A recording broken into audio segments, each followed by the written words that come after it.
दोस्तों नमस्कार। आइए हम भारतीय संविधान की प्रस्तावना की बात कर रहे थे, तो हम पीछे वाले वीडियो में पंथ निरपेक्ष या धर्मनिरपेक्ष या सेक्युलर के बारे में डिस्कस किए थे। तो एक बार फिर से रिपीट कर लेती हैं, पंथ निरपेक्ष क्या है। तो भारत के संदर्भ में कहा गया कि भारत जैसे राज्य का कोई अपना धर्म नहीं होगा, राज्य का कोई अपना धर्म नहीं होगा, बल्कि धर्म व्यक्ति का व्यक्तिगत मामला होगा। यानी कोई भी व्यक्ति चाहे तो वह हिंदू, मुस्लिम, सिख, ईसाई इनमें से किसी भी धर्म को अपना सकता है। राज्य इसकी मनाही नहीं करेगा, लेकिन राज्य के द्वारा धार्मिक मामलों में किसी भी प्रकार का कोई हस्तक्षेप नहीं किया जाएगा। भारत में राज्य व धर्म के बीच अलगाव नहीं किया गया, बल्कि ये कहा गया है कि राज्य के द्वारा सभी धर्मों से समान दूरी बनाकर रखी जाएगी। समान दूरी का मतलब हुआ इक्वी डिस्टेंस। इक्वी डिस्टेंस का मतलब हुआ कि अगर राज्य के द्वारा किसी एक धर्म विशेष को प्रोत्साहन देता है तो वह दूसरे धर्म को भी उतना ही महत्व राज्य के द्वारा दिया जाएगा। ये मूल संविधान में शामिल नहीं था। इसे 42वें संविधान संशोधन के द्वारा 1976 में 1976 में भारतीय संविधान के प्रस्तावना में पंथ निरपेक्ष शब्द को शामिल किया गया है।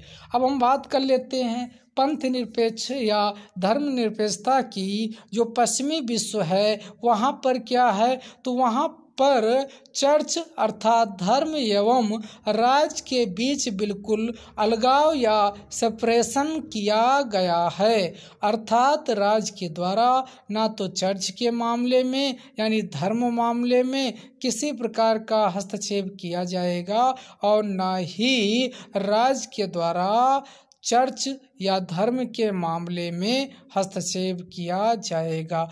अर्थात पश्चिमी विश्व में धर्म एवं राज्य के बीच बिल्कुल अलगाव रखा गया है। तो ये थी पंथ निरपेक्ष या धर्म निरपेक्षता। अगला शब्द यूज किया गया हमारे प्रस्तावना में गणराज्य। तो हम समझते हैं एक गणराज्य या रिपब्लिक क्या होता है। तो जब किसी देश या राज्य का प्रमुख प्रत्यक्ष या अप्रत्यक्ष रूप से उस राज्य की आम जनता के द्वारा चुना जाता है तो उसी को क्या कहा जाता, गणराज्य कहा जाता है, ना कि वंशानुगत के आधार पर। तो हम भारत के एग्जाम्पल से समझते हैं। जैसे भारत में पहले राजा महाराजाओं का शासन होता था, तो राजा अगला उसका पुत्र राजा, फिर अगला उसका पुत्र राजा, तो ये राजतंत्र कायम था। लेकिन जब भारत में लोकतंत्र को अपनाया गया तो यहाँ पर चाहे वो राष्ट्रपति हो या फिर प्रधानमंत्री का पद हो, दोनों का निर्वाचन प्रत्यक्ष या अप्रत्यक्ष रूप से भारत की आम जनता के द्वारा की जाती है। अर्थात भारत में शक्ति का अंतिम स्रोत कौन है, भारत की आम जनता है। तो इसी को क्या कहा जाता, गणराज्य या रिपब्लिक कहा जाता है। तो गणराज्य या रिपब्लिक का मतलब हुआ जब किसी राज्य या देश का प्रमुख प्रत्यक्ष या अप्रत्यक्ष रूप से उस राज्य की आम जनता के द्वारा चुना जाता है, ना कि वंशानुगत के आधार पर, तो उसी को गणराज्य कहा जाता है। अगला हम बात करते हैं न्याय क्या है। तो न्याय शब्द जस्टिस से लिया गया है और जस्टिस शब्द जुंगेर से बना हुआ है। जुंगेर से बना हुआ है। तो न्याय क्या है? तो समान के साथ समान, यानी जो इक्वल हैं उनके साथ इक्वल बर्ताव किया जाए, और जो असमान हैं, अनइक्वल हैं, उनके साथ अनइक्वल ट्रीटमेंट या अगर उनके साथ बर्ताव किया जाता है, व्यवहार किया जाता है, तो उसी को न्याय कहा जाता है। यानी समान के साथ समान तथा असमान के साथ असमान बर्ताव या व्यवहार करना न्याय कहलाता है। तो यहाँ जो एक परिस्थिति में है, समान का मतलब जो एक परिस्थिति या स्टेटस को प्राप्त कर लिए हैं, तो उनके साथ एक जैसा बर्ताव किया जाना चाहिए। लेकिन जो यानी विशेष स्थिति में हैं या सुभेद स्थिति में हैं, तो उनके लिए विशेष प्रबंध किया जाना न्याय का भाग माना जाता है।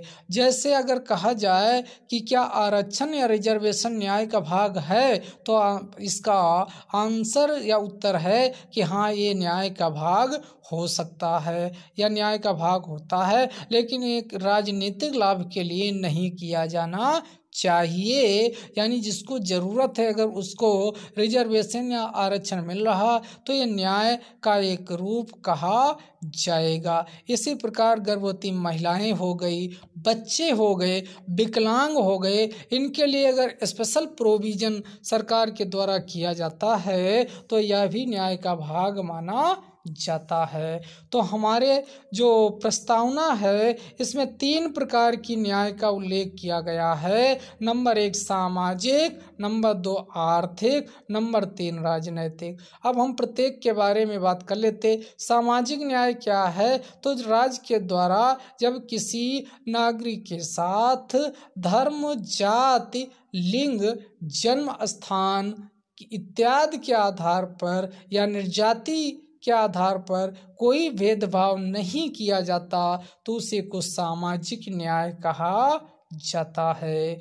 आर्थिक न्याय की बात करते हैं, तो आर्थिक न्याय क्या है? तो आर्थिक न्याय का मतलब हुआ कि राज्य के पास जितने भी आर्थिक संसाधन उपलब्ध हैं, इनका आवंटन या वितरण करते समय जब राज्य के द्वारा किसी भी प्रकार का कोई भेदभाव नहीं किया जाता, बल्कि भारत के सभी लोगों तक उनकी समान पहुंच होती है, तो इसी को आर्थिक न्याय कहा जाता है। और तीसरा है राजनैतिक न्याय। तो राजनैतिक न्याय का मतलब हुआ कि जब सर्वोच्च राजनीतिक पद या प्रशासनिक पद तक भारत के आम नागरिक या व्यक्ति को पहुंचने का समान अवसर तथा उसे प्राप्त करने का समुचित अवसर उपलब्ध कराया जाता है, तो उसी को राजनैतिक न्याय कहा जाता है। तो प्रस्तावना में 3 प्रकार की न्याय की बात की गई है। सामाजिक, नंबर 2 आर्थिक और नंबर 3 राजनीतिक। अब आगे हम बात कर लेते हैं स्वतंत्रता। तो हमारी प्रस्तावना में 5 प्रकार की स्वतंत्रता की बात की गई है, लेकिन उसके पहले हम बात करते हैं कि स्वतंत्रता का मतलब क्या होता है। तो 2 प्रकार की स्वतंत्रताएं होती हैं। एक आपका होता है नकारात्मक स्वतंत्रता और दूसरी होती है सकारात्मक स्वतंत्रता। तो प्रतिबंधों का भाव ही स्वतंत्रता कहलाता है, यानी लैक ऑफ रिस्ट्रिक्शन। जब किसी व्यक्ति पर किसी भी प्रकार का कोई प्रतिबंध आरोपित ना किया जाए, तो उसी को क्या कहा जाता है? यानी स्वतंत्रता। और यह स्वतंत्रता का नकारात्मक रूप होगा, यानी जब किसी भी प्रकार से व्यक्ति पर कोई प्रतिबंध आरोपित ना किया जाए, तो इसी को क्या कहा जाता? यानी नकारात्मक स्वतंत्रता कहा जाता है। लेकिन यह लोक व्यवस्था, सदाचार तथा देश की एकता, अखंडता तथा संप्रभुता के लिए चुनौती उत्पन्न हो सकती है। इसलिए कुछ सीमित मात्रा में तर्कसंगत के आधार पर जब व्यक्ति की स्वतंत्रता पर प्रतिबंध लगा दिया जाता और सीमित मात्रा में स्वतंत्रता प्रदान की जाए, तो उसी को सकारात्मक स्वतंत्रता कहा जाता है। तो हमारे प्रस्तावना में कितने 5 प्रकार की स्वतंत्रता की बात की गई है। नंबर 1 विचार, कोई भी व्यक्ति अपना मत रख सकता है, विचार रख सकता है। और दूसरा अभिव्यक्ति, वह चित्र या फिर सांकेतिक रूप में अपने विचार को अभिव्यक्त कर सकता है। विश्वास, किसी भी जिसके प्रति उसकी आस्था है उसके प्रति वो विश्वास रख सकता है। और तीसरा धर्म, कोई भी व्यक्ति भारत का कोई भी धर्म मान सकता है, चाहे वो हिंदू, मुस्लिम, सिख, ईसाई, बौद्ध, जैन, पारसी, जो भी उसे अच्छा लगता है उस धर्म को मान सकता, आचरण कर सकता है। तो ये आपकी स्वतंत्रता दी गई है। अगला कहा गया उपासना की स्वतंत्रता। उपासना की स्वतंत्रता का मतलब हुआ आप चाहे शिव की उपासना कीजिए, चाहे आपका भगवान राम की कीजिए, चाहे आपका विष्णु की कीजिए, चाहे आपका निरंकारी ईश्वर की कीजिए, जो भी आपको सगुण निर्गुण जो भी आपको अच्छा लगता है उस रूप में उपासना कर सकते हो। तो 5 प्रकार की स्वतंत्रता प्रदान की गई: विचार, अभिव्यक्ति, विश्वास, धर्म तथा उपासना की स्वतंत्रता। अगला हम बात कर लेते हैं समानता की। तो समानता की बात करते हैं तो समानता का मतलब क्या है? तो समानता का मतलब है विशेष अधिकारों का अभाव ही समता या समानता कहलाता है। यानी किसी एक को बहुत ज़्यादा अधिक शक्तियां ना दी जाए और दूसरी तरफ अगर कोई कमज़ोर है या असहाय है या गरीब है तो उसको बहुत अपंग मान करके उससे शक्तियाँ छीना न जाए, बल्कि भारत के नागरिक होने के नाते सभी को एक दृष्टि से देखा जाए तो उसी को समानता कहा जाता है। यानी विशेष अधिकारों का, यानी प्रिविलेजेज, लय का प्रिविलेजेज, विशेष अधिकारों का भाव ही समता कहलाता है। और भारतीय प्रस्तावना में 2 प्रकार की समता की बात कही गई है। नंबर 1 प्रतिष्ठा और नंबर 2 अवसर। प्रतिष्ठा और अवसर, अपॉर्चुनिटी और स्टेटस दोनों को यानी समता की बात प्रस्तावना में की गई है। अगला हम बात कर लेते हैं हमारे राष्ट्र की। आगे बात की गई है राष्ट्र की एकता, अखंडता एवं बंधुता। तो यहाँ राष्ट्र समझ लेते हैं। राष्ट्र एक ऐसी भौगोलिक इकाई होती है जहाँ निवास करने वाले लोगों का रहन सहन, खान पान, पहनावा एवं संस्कृति एक जैसी होती है तथा वे एक ऐतिहासिक उपज होते हैं। तो उसी को क्या कहा जाता? उसी को राष्ट्र कहा जाता है। जैसे भारत एक प्रकार से क्या है? राष्ट्र है। तो हमारे प्रस्तावना में राष्ट्र की एकता की बात की गई है। तो राष्ट्र की एकता से तात्पर्य है कि जब हम लोग जाति, धर्म, नस्ल, लिंग, पंथ या निर्जाति इत्यादि को भूलकर राष्ट्रीय भावना से प्रेरित होकर राष्ट्र के लिए अपने आप को न्यौछावर करने के लिए तत्पर रहते हैं तथा एकता को बनाए रखते हैं, तो इसे ही राष्ट्र की एकता के नाम से जाना जाता है। अगला फिर कहा गया अखंडता। अखंडता का मतलब हुआ कि जब भारत इंटीग्रेशन, यानी इंटीग्रेशन का मतलब हुआ कि भारत तेरे टुकड़े होंगे के नारा लगाने की बजाय भारत की अक्षुण्णता को हम बनाए रखने का लगातार प्रयास करते हैं और इसका सामाजिक, आर्थिक, राजनीतिक किसी भी प्रकार से अलगाव होने से हम बचाते हैं, तो इसी को क्या कहा जाता? अखंडता कहा जाता है। ये भी शब्द आपके मूल संविधान में शामिल नहीं था। इसे बलुसे संविधान संशोधन 1976 के माध्यम से किसमें शामिल किया गया? प्रस्तावना में शामिल किया गया है। अगला हम बात कर लेते हैं बंधुता, फ्रेटर्निटी। तो बंधुता क्या है? तो भाईचारे की भावना ही क्या कहलाती है? बंधुता कहलाती है। तो बंधुता का मतलब क्या है? भाईचारे की भावना ही बंधुता कहलाती है। तो बंधुता का मतलब हुआ कि जब हम हिंदू, मुस्लिम, सिख, ईसाई, जाति, पंथ, संप्रदाय इत्यादि को भूलकर केवल ये याद रखें कि हम सब भारतीय हैं, तो इसी को, और मानव हैं और मानव होने के साथ साथ भारतीय हैं, तो ऐसी भावना अगर हमारे अंदर आ जाती है तो इसी को बंधुता कहा जाता है। यानी भाईचारे की भावना बंधुता कहलाती है। फिर हमारा संविधान, ये हमने कहा था ये तिथि लागू होने की बात करती, तो लास्ट में कहा गया कि ये संविधान कब लागू होगा? 26 नवंबर 1949 को हमारा संविधान एतद द्वारा अधिनियमित किया गया, आत्मार्पित किया गया तथा अंगीकृत किया गया। अब बात आती है कि क्या प्रस्तावना संविधान का भाग है? तो 1960 में बेरुबारी केस आया। कौन सा आया? बेरुबारी केस आया। तो 1960 के बेरुबारी केस में सुप्रीम कोर्ट ने कहा कि प्रस्तावना संविधान का भाग या हिस्सा नहीं है। किंतु आगे चलकर 1973 के केशवानंद भारती के केस में यानी सुप्रीम कोर्ट ने अपने पूर्व में दिए गए निर्णय को पलट दिया और कहा कि प्रस्तावना संविधान का भाग है। अब वर्तमान स्थिति की बात किया जाए क्या है, तो प्रस्तावना संविधान का भाग माना जाता है।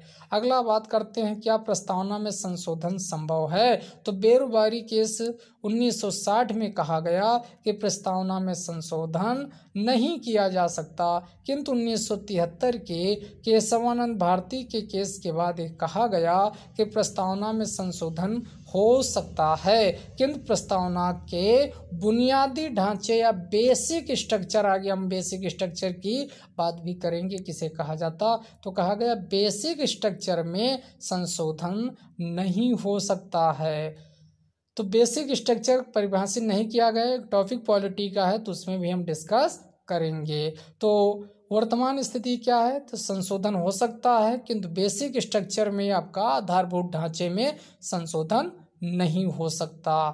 अब बात करते हैं क्या अभी तक प्रस्तावना में एक संशोधन हुआ, तो इसका उत्तर है हाँ, एक बार संशोधन किया गया है और 42वां संविधान संशोधन था जो कि 1976 में किया गया और 3 शब्द ऐड किए गए प्रस्तावना में, पंथ निरपेक्ष, समाजवादी तथा अखंडता।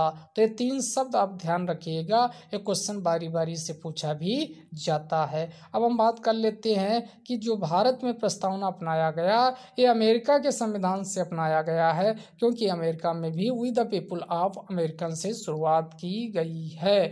किंतु प्रस्तावना की जो भाषा है अगर ये पूछा जाए तो यानी प्रस्तावना की भाषा ऑस्ट्रेलिया के संविधान से ली गई है, जबकि प्रस्तावना हम कहाँ से अपनाए हैं, यूएसए या अमेरिका के संविधान से अपनाए हैं, किंतु प्रस्तावना की भाषा हम ऑस्ट्रेलिया के संविधान से लिए हैं। अब हम बात आगे कर लेते हैं, क्या प्रस्तावना को कोर्ट के द्वारा यानी प्रवर्तनीय कराया जा सकता है, तो ये इसका आंसर है कि इसे कोर्ट के द्वारा प्रवर्तनीय नहीं कराया जा सकता है, यानी कोर्ट इसे लागू नहीं करा सकता है। इसका मतलब हुआ अगर भारत का कोई नागरिक यानी प्रस्तावना को नहीं मानता तो उसके खिलाफ कोई कार्यवाही नहीं की जा सकती, अर्थात यह कोर्ट द्वारा प्रवर्तनीय, न्यायालय द्वारा प्रवर्तनीय प्रस्तावना नहीं होता है। तो इसी के साथ प्रस्तावना खत्म होता है, इसी के बाद फिर हम आगे